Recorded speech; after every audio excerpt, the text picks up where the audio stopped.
The system's on. Okay. Comments from citizens present?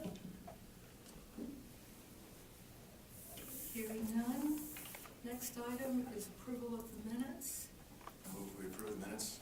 I got a change. Change. This wasn't here last time. Oh, yes.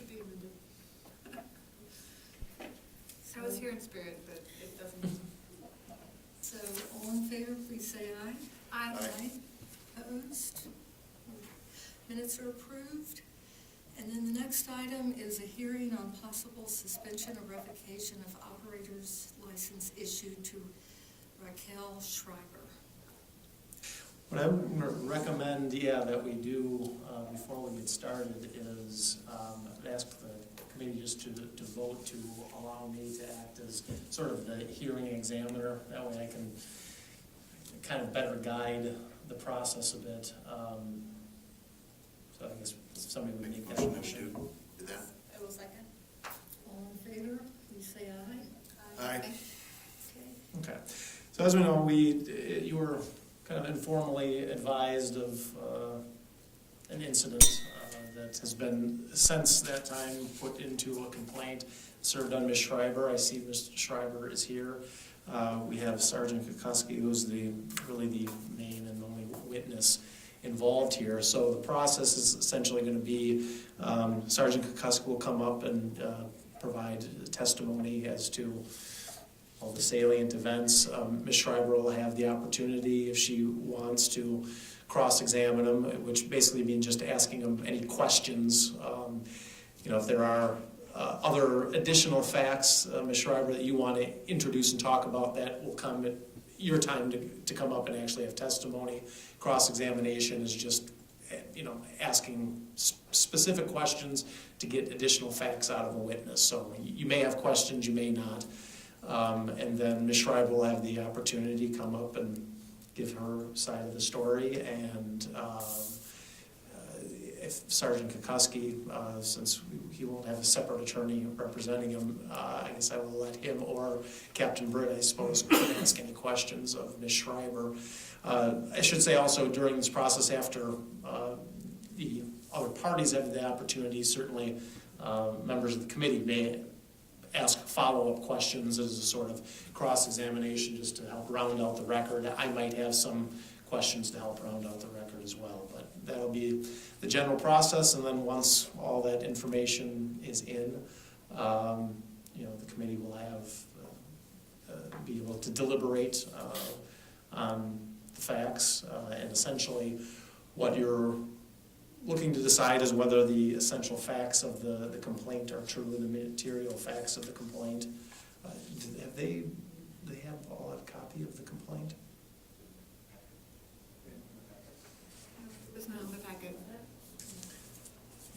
Want to go through the copies?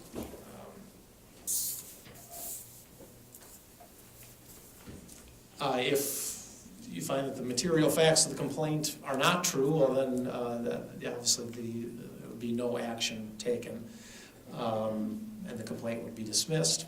If you find the material facts of the complaint are true, the committee then would move on to deciding whether a license revocation or suspension is appropriate. If it's a suspension, the minimum suspension time would be 10 days and the maximum is 90 days.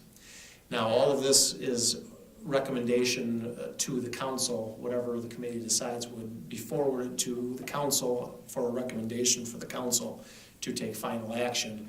As I indicated before, that's a little different from our ordinances, which seem to place all the decision at the L&O committee, but statute requires that the actual decision, even though it can delegate the authority to committees to do the fact-finding hearings and so forth, the actual vote has to be by the common council. So that's why we will refer a recommendation to the council. Does that mean that there will be an additional hearing at council? Or council? No, there will not be an additional hearing. You will just provide your recommendation to the council, and the council will decide. So as soon as we have Steve back with a copy of the complaint, we will get started. I guess in the meantime, are there any other questions? Ms. Schreiber, do you have any questions? Okay. I can ask you for procedural questions and so. Correct. Yeah, that's why I'm playing the role of the advisor to the committee rather than asking questions as a prosecutor or making arguments as a prosecutor.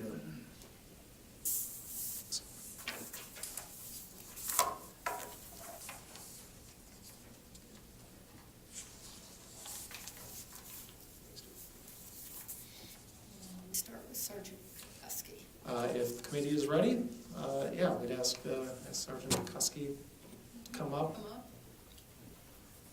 Yeah, the podium would be fine. I suppose we should have you raise your right hand. Do you swear the testimony you present tonight will be the truth, the whole truth, and nothing but the truth? I do. Okay. I guess we'll just let you start and just give us a narrative form. If you could just start again by identifying yourself and then go on with the complaint. Okay, my name is Sergeant Travis Kukuski with the Middleton Police Department. I've been with Middleton Police Department for 12 years now, I believe. I have to add that up. So on the night of this incident, which was on January 3rd, I was working as the third shift supervisor, which is from 11 p.m. till 7 a.m. We received an anonymous complaint at 1:15 a.m. from a person who texted our dispatch center and advised that something to the effect that now would be a good time to come do a bar check due to the fact that there's a couple of issues they had concerns about. Number one, they thought there might have been some drug activity going on.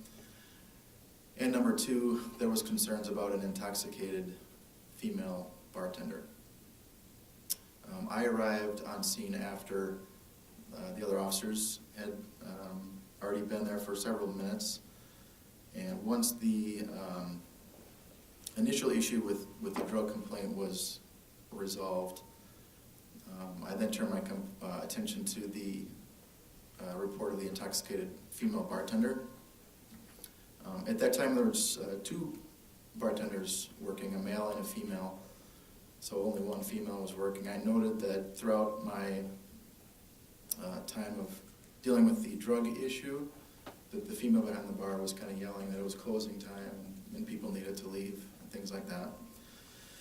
So I made a mental note that she's obviously working, and then once I started talking to her, I identified her as Raquel Schreiber. And just in speaking with her briefly, I asked what her role was at the bar, and she told me, quote unquote, nothing, which I thought was unusual given that I had just seen her kind of acting in the capacity of a bartender. She was behind the bar area, so I assumed she was working there. And then the other person working, the other bartender, confirmed that she does, in fact, work here. So I found that pretty suspicious, and just in that brief back and forth with Ms. Schreiber, I did pick up on the fact that she looked quite intoxicated to me. Her speech was very slurred, to the point that while I was talking to her, I had to ask her to repeat things because her speech was slurred. I asked her for her name at that point because I was concerned that she was working while she was on duty as a bartender and intoxicated. She was hesitant to provide that information. She asked why I needed that information. And I told her that she was a licensed bartender, or appeared to be, and she looked intoxicated, and that was concerning. She also commented at that time that she was not working. So she told me she wasn't working, which again I thought was unusual. I asked when she worked, what her shift was that day, and she said she had worked earlier and that her shift was 10 a.m. to 6 p.m.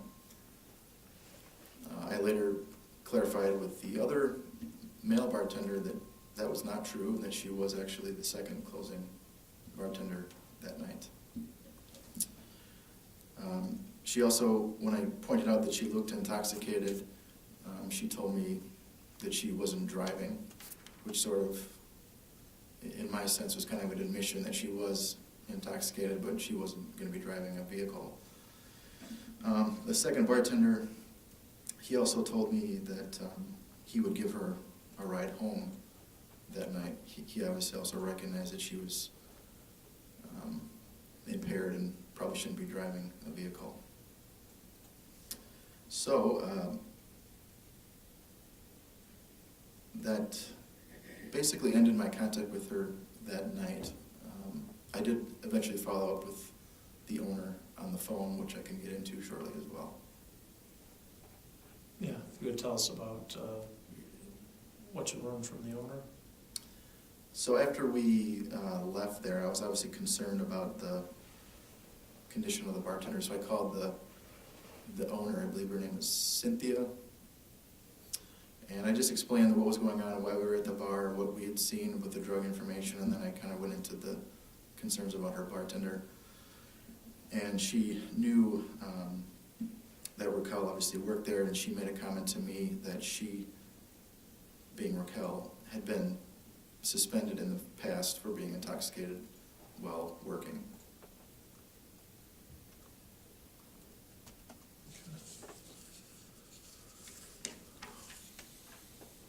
Anything else? I would just add that I've been an officer for about 15 years now. I did give her a preliminary breath test. She looked quite obviously intoxicated to me. Just in her speech, her eyes were kind of droopy and glassy. At one point, I kind of made a note that she was either always leaning against the bar or leaning against the wall, kind of as if she was wanting some help with balance as well. Thank you. Ms. Schreiber, did you have any questions for Sergeant Kukuski? Is it questioning or can I state my piece? This is just time for question. You will have the opportunity to state any additional facts, just if you have any questions of Sergeant Kukuski. I understand you've been an officer for a long time. What do you Yeah, have let's have you, Sit over there. yeah, maybe you can grab one of those mics right there, might be the best way to do it. Thank you.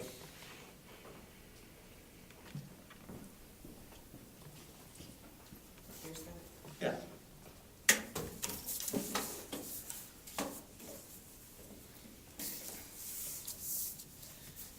So, you've been an officer, I understand, but do you have a medical license to prescribe drugs? I do not. Have you ever dealt with somebody that's on anti-anxiety meds before? And Yeah. antidepressants? Yes, but I'm not an expert on how that would Okay. interact with alcohol. But I was never seen taking a drink. Nobody said I was taking a drink. You had an anonymous tip, but you're saying I was intoxicated from alcohol. Right? So, I think That's a you're- question, right? Well, I think the question you're trying to ask him is, did you maybe start? Witness. Did you observe Miss Yeah.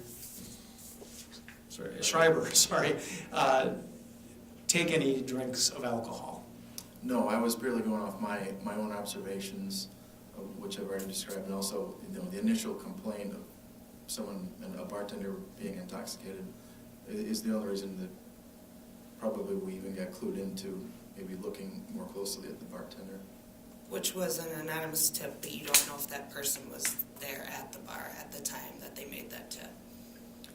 We do, actually, yes. They were at the bar, Yes. and they witnessed me taking drinks. That I don't know. I don't know if they're speaking to your condition at that time. Are they medical doctors? I don't know. Okay. You said you spoke with Cynthia Simons, and she said that I had been suspended before from work for being intoxicated on duty. She said this on the phone to you? Yes. She said she never said that because it didn't happen. Like, that's never happened, so, And okay. that could be your Okay. testimony. So nobody ever witnessed me taking a drink of alcohol that night? Not to my knowledge. That's all. Okay, I think this might help you just to, when you spoke with Ms. Simons, might she have said anything else with regard to a history? You said you recall her saying suspended. Yes. Could it be talked to before, maybe warned? Was there any other sorts of references to past issues that would have fallen short of a suspension? Or is it your testimony that you recall her saying suspended? I recall her saying suspended. I think I even wrote it down in my notebook that that's what Okay. he told me. Does any of the committee have any questions? I'll just add one more. I mean, that was purely a notification on my part to let her know what was going on in her bar, and she volunteered that information. So, and I put it in my report. Okay. Did you,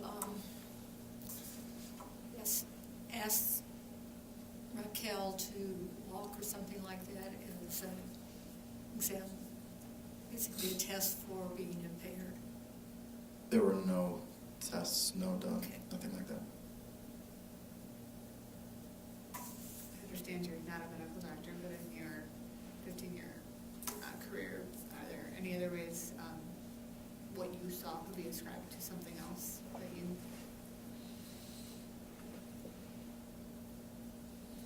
What I saw that night to me looked like someone under the influence of alcohol.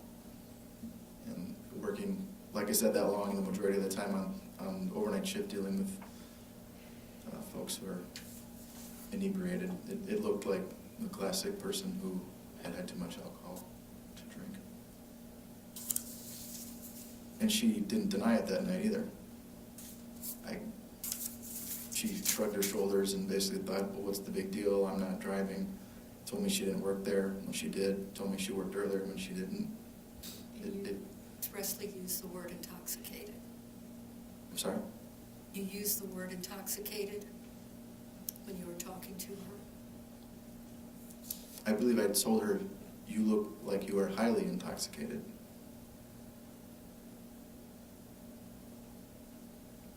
And she did not deny that.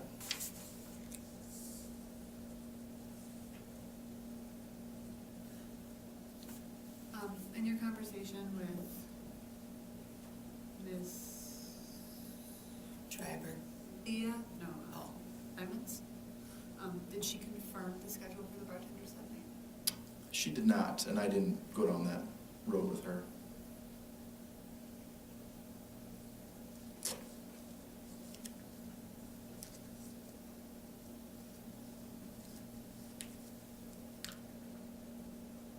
Any other questions?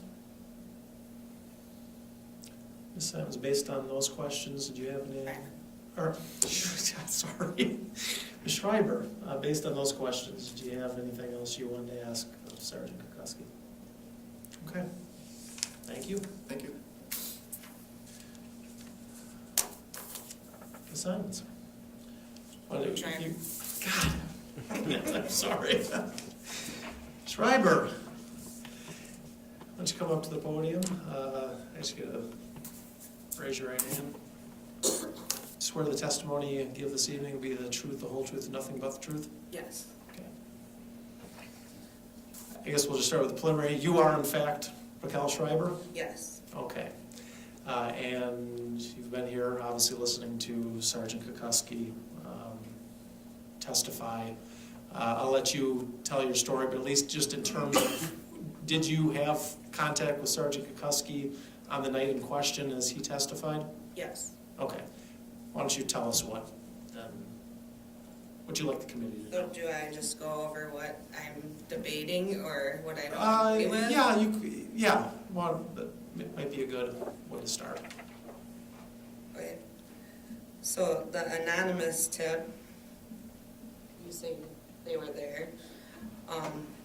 The person that said that they anonymously did it was down at a different bar the following day, bragging to people that they called because they wanted to get the bar shut down because I banned him from the bar. And he was gonna make sure I got mine, the anonymous tip. Okay? You said this is A patron that I banned from the bar, a notorious drug dealer in Middleton. you said it's a male? Yes. Okay.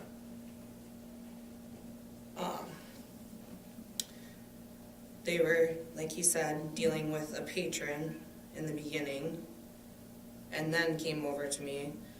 Initially, it was stated that they came for that patron because they got a tip about him. There was nothing said to me about any tip about me. They were there probably, 15, 20 minutes before, because you came later. There was three or four officers before he even came, talking to a patron at the bar. So they were already there, and none of them had come up to me and said anything before he got there. What was it? There are two bartenders. Yes, it's working. When I replied nothing, position held, I guess I thought he meant management. That's my bad. I apologize. Yes, I do bartend there. Were you working at the time? Were you on I duty wasn't at the time? technically scheduled, but I was the licensed bartender. Ben doesn't have a license, so they needed a licensed bartender there.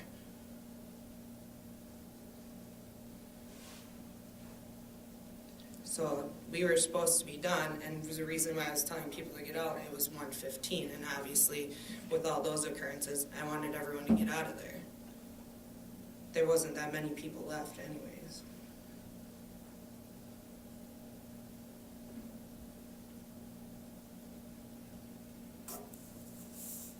And the reason I asked him if he's a medical doctor earlier that night, my son stays with his father on Tuesday nights. We have he's my ex, tumultuous relationship. I had taken 2 of my anti-anxieties. One's gabapentin, one's lorazepam.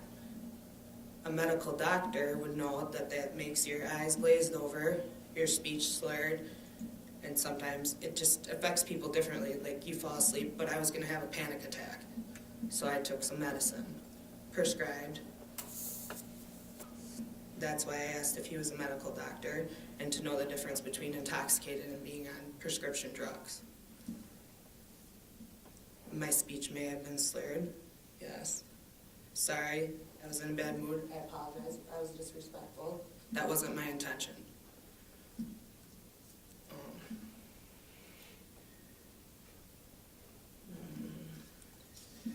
I don't think without doing a breathalyzer or doing anything like that, you can assume somebody's intoxicated. Yes, obviously, a lot was going on. I wanted to get out of there.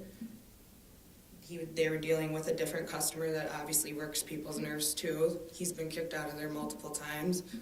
I just wanted to go. And I, again, apologize for how I was towards, that was disrespectful.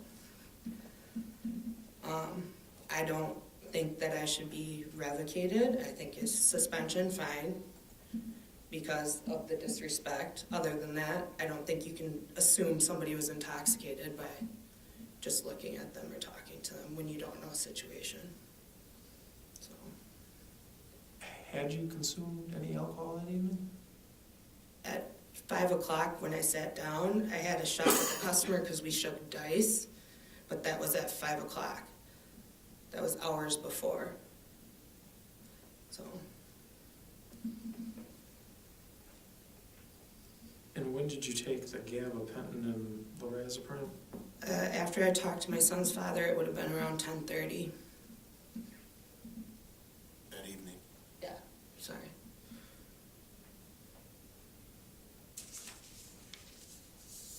And now I'm just on 1 because we found out that combination isn't the best combination. Had you taken The 2 together before? No. I had just gotten the gabapentin and I'm on venlafaxine, which is an antidepressant. And so I went to a different therapist, and she said the lorazepam and the gabapentin should never be put together because I go to Journey, and she couldn't believe that that doctor had given it to me, and so.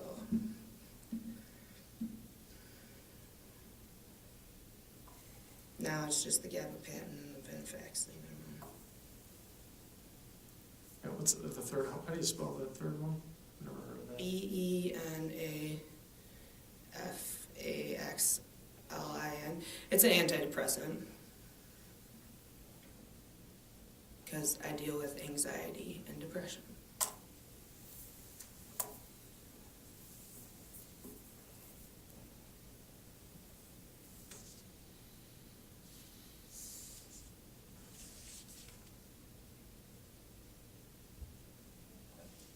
What was the actual dose on the lorazepam? 20 milligrams? Or no, that one's. Jeez, what is it?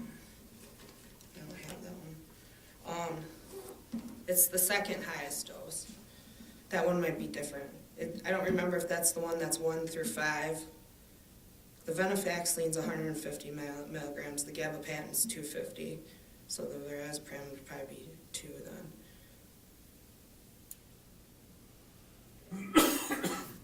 Are you? Do you take it? No, Okay. but I'm looking up dosages. Okay. If we're going to look for Yeah. something in dosages, then we should print out anything and put it into the record, along with. I mean, I don't have to So- like tell you that, like, that's a lot of private information, but I feel like in order for you to understand how I appeared, that's where that's coming from. It's not for you to sit and judge my mental health or anything like that. Like, No. you don't know the situations. No, the relevance would be is to the degree to which. Right. The whether- side effects is probably what she was Right, gonna try and look up. exactly, Yeah, I understand that. Like, Whether the two. combination and that amount would Right. produce the results that Yeah. Sergeant Kokoski talked about. Mhm. I think that was my one comment. I feel like I want more information on side effects. Is that something that, like, Well, we could certainly start with, Ms. Schreiber. Was your doctor? Well, the one took me off when I went to a different therapist because she's like, I can't believe she put those two together. That's not a good idea. It's usually one or the other. She was very surprised that she had given me the one. Well, I think what we're looking for is one verification, I guess, from that your doctor Prescribed. had actually prescribed that, A, and then B, what would the anticipated effects be of the dosages if taken as prescribed? And if we need that and we're gonna do this again, like I said, that's fine. I can provide all of that. But I just don't, like, I feel like we can get this done. But yeah, I'm more than happy getting all of that. But it's also my medical records. It's kind of like I can get a note about the side effects of what it does, but I don't feel comfortable providing you with all my medical records. Like, Well, I don't know. You know. We're asking for all the medical records, Yeah. but I just knowing what. the side effects. Right. Okay, I can get a letter. We certainly don't want all your medical records. Right. If the extenuating circumstances are that it's medication, then we would need some kind of verification that she was prescribed that medication. You can call Walgreens right now. I don't know. Like, And in that prescription, the dosage. That's the extenuating circumstance. There's multiple doses prescribed, and it can be, depending on the dosage varying. But it's also, personal yeah. physiology will determine some Some of of those it, things. but if it's a very, very low dose, it does just simply relaxes you and side effects. Well, I don't think that there's any way to gauge that per se, but my only point was the verification that you prescribed it. Because then you're getting into how SSRIs affect people, like every medication affects people And differently. we're not, But that's where Yeah. the actual prescription. I think, based on what I'm hearing, I would like more information. Okay, I can work with Ms. Schreiber, and we can kind of decide, I think I know what the committee's looking for, and we want to make sure we're not putting forth all kinds of medical records and things Right. that aren't germane, but I think I can work with Ms. Schreiber to, come up with the necessary information that will satisfy her concerns, but provide the committee with the supplemental information it needs to make this. Lorazepam prescription. And the this gabapentin, I took them together.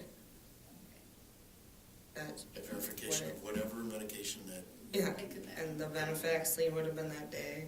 There's a couple other ones I took in the morning, but that's what I mean, then you go through the whole day. I don't feel comfortable, you know what I mean, like,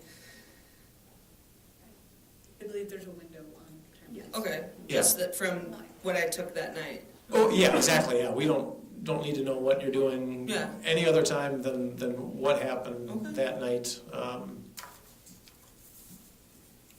And whether that's consistent. Move to, Like, if I brought you my pill bottles and her number, would that Well, suffice? I- Like, I don't like, Well, I'm not gonna release anything besides the dosage. She's not gonna, she can't tell you. Well, Like, I can bring you my pill bottles. why don't you and I talk separately out of this Okay. hearing? Well, before you leave, maybe let me know what's a good time for you. Yeah, and that's also a thing, like, that I have a day job, Right. a son with special needs, 25 hours of therapy a week. I can't sit and drag this out. This is my second income, and I understand that, but this is like, it takes a lot of time away from, like, he's missing therapy now because he's with his dad. Yeah, we will, is there a good time for you to talk tomorrow? No, because I work during the day. I mean, unless you can do after 5. Yeah, Okay. I don't get the luxury of regular hours, so, Yeah. why don't you, as soon as you kind of know better, Scott, you have my email address. Yeah. But I can't get to my doctor's tomorrow. I can Well, no, call her. you and I will Okay. talk and say what you think you can get and what Yeah. I think we need, so we'll get on the same page. Okay. So- Pharmacist could give her the prescription, a copy of it. That's what I said. You can call Walgreens. We can call Walgreens. Well, we right now. can't. Well, I'll call Walgreens You have to right get the now. information, but Yeah. let's talk I just- tomorrow. Yeah. Just shoot me an email as to a specific time that I should call you. And my question is like, are we trying to do revocation versus suspension, or I just don't understand why this is getting drug out so far? Like, Well, I think what the committee wants to know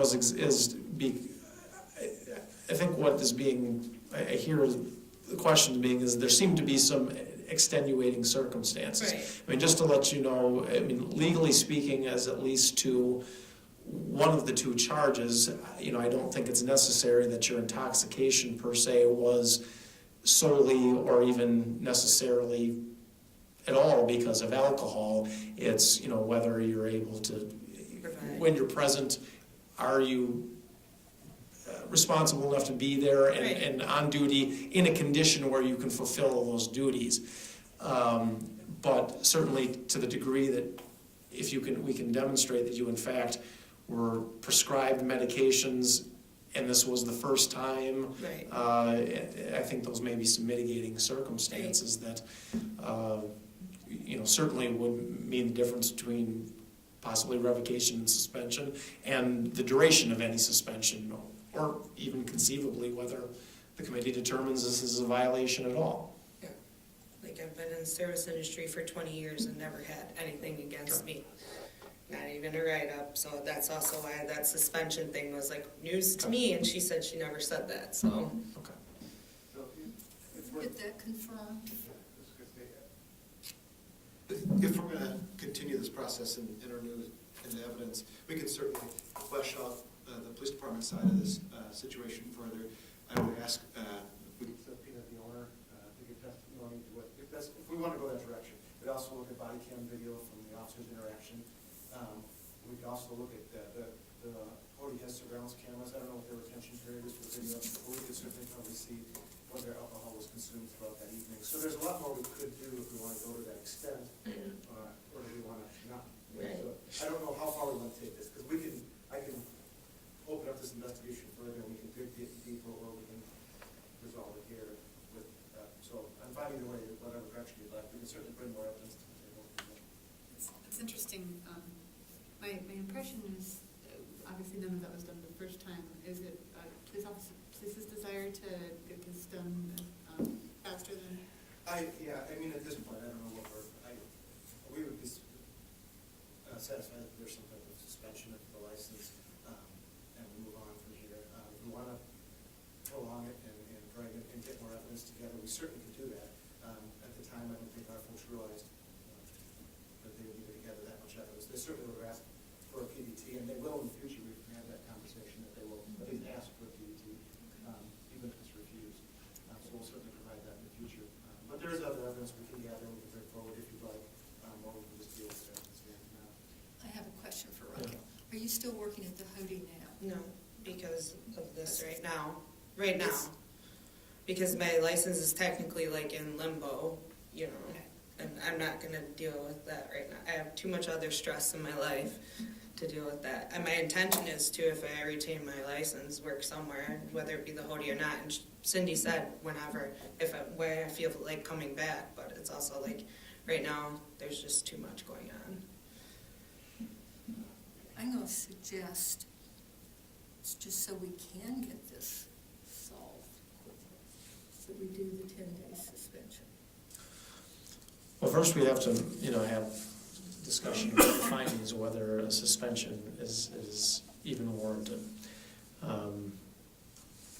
So, Ms. Schreiber, if you want to have a seat, I can kind of talk. As I indicated before, certainly the second, there's really, well, I guess there's 3 charges here. One, that in their capacity as a licensed operator, sold or gave away alcoholic beverages to an intoxicated person, in this case being herself. It seems to me that the evidence is somewhat inconclusive as to that charge. I think that there's certainly significant evidence of impairment, but whether she has, that's the charge where it's relevant whether or not that impairment is due to alcohol or due to these other drugs. And in this instance, I would advise the committee there's probably not enough evidence on this record for that charge. The fitness and trust reposed in the holder of an operator's license. This one's a little bit more of a judgment call, and here's the issue where I don't think it makes really much difference whether there's alcohol or not. I think, somebody even taking legal prescription drugs needs to, if they're on, going to maintain themselves on duty, be able to know whether or not they are in a mental state, in a condition where they are able to do the job. Now, here the testimony was that Schreiber took the additional medication around 10:30 p.m. And Sergeant Kukuski's observations were occurring, sometime after 1:15, approaching, I guess, around bar time, because that's when the bar time was being called.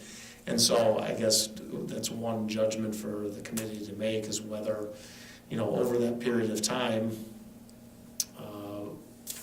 whether Ms. Schreiber should have taken some action to remove herself from being on duty when you start realizing, hey, given the observations, of course it requires you to believe the observations that Sergeant Kukuski made were observations being made of somebody who, in fact, was significantly impaired. And then if you find that, given that timeline, is there something that Ms. Schreiber should have done that would demonstrate she has the fitness to do that? And then finally, it's the issue of providing either evasive or false information to Sergeant Kukuski.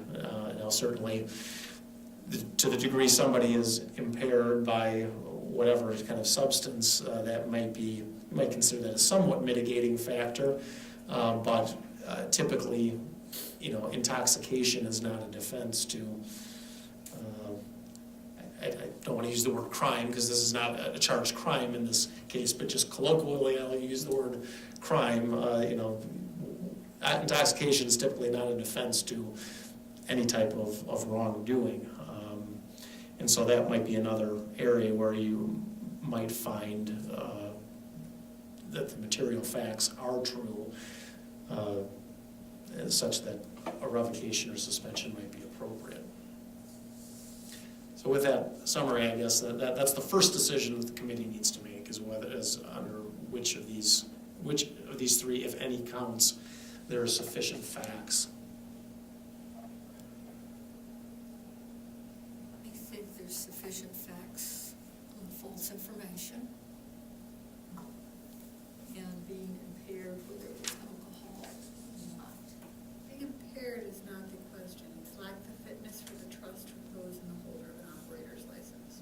And I guess when I read that statement, what does that mean for an operator? Is that the ability to be able to do her job? Is that the ability to be able to, I'm trying to figure out. Sure. For this ordinance, what that means. The trust reposed in an operator is, the main duties of an operator are to monitor the sales of alcohol, and in particular, be in a position where you can assure that intoxicated persons aren't being served and underage people aren't being served. Those are the two primary issues. And so the thing that makes this a little difficult is because what the defense is that, at 10:30 I took a combination of pills that I only found out later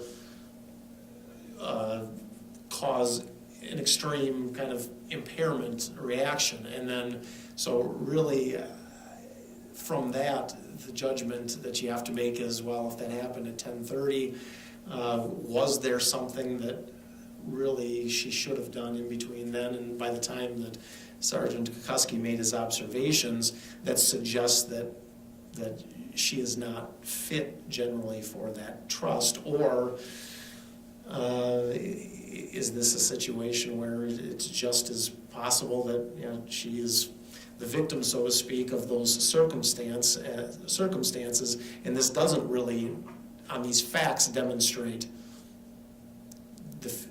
that trust. I suppose another aspect, this could be another way too, a relation to the false information too, because obviously we expect operators to work cooperatively with the police. So in that sense, it could be sort of like two ways. One action being violations of two different things. So you could, I suppose, approach it from that direction as well. I believe that if you provide the false information, that implies the fact that you knew that there was an impairment of some kind, which is why you gave false information. There wouldn't have been no other reason to give false information. So that attests to in my opinion, to lacks the fitness, the trust at that point. As far as I think these are the two that we have the evidence for. They are the two we have the evidence for. And I think those are the ones that we can act on. I would say in so much as it appears to be a single circumstance, that we have no evidence that this is an ongoing or this has happened before, to my knowledge. I would concur with Susan's original suggestion. Okay. Well, I guess first let's I guess for a motion to find that the facts as to, we don't have these numbered in the complaint, I realize, but of the latter, the second and third charges of the complaint, that there is sufficient evidence to demonstrate that the allegations of the complaint are true as to the second and third charges of the complaint. So moved. Second. All in favor? Or any further discussion first? All in favor, please say aye. Aye. Aye. Okay. And now then the second step is the penalty phase. I heard support, is there a motion to impose a 10-day suspension of the operator's license?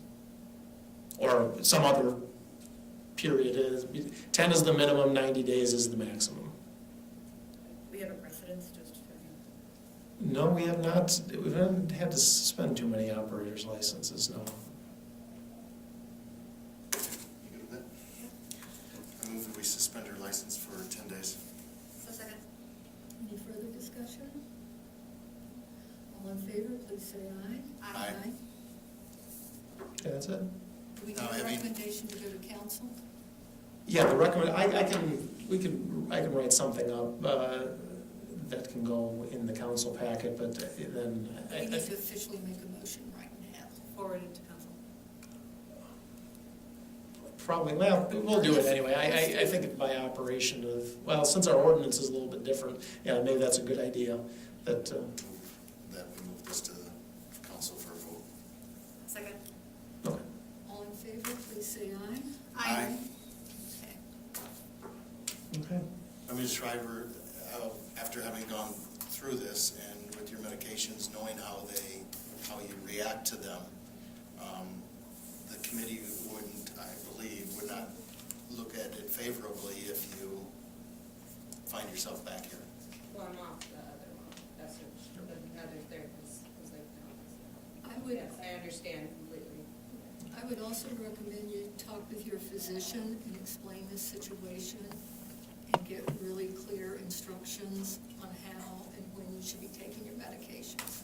I understand, they're as needed for anxiety, the two don't mix. No, I understand what you're saying, but yes, there, you don't assume you're gonna have a panic attack, I guess. Is what I'm saying. Thank you. Thank you. So we're still talking, No, yeah, we're not gonna. and then I just get a paper with saying. Correct, yeah, so this needs to formally go to the common council, Be on the agenda for the 20th. Third Tuesday. yeah, so next Tuesday, we'll get on next, so So the suspension will start They- on right, they will formally take a vote on approving this recommendation at that time, and that's when it'd start upon the common council vote. You can feel free to appear or not appear as you care.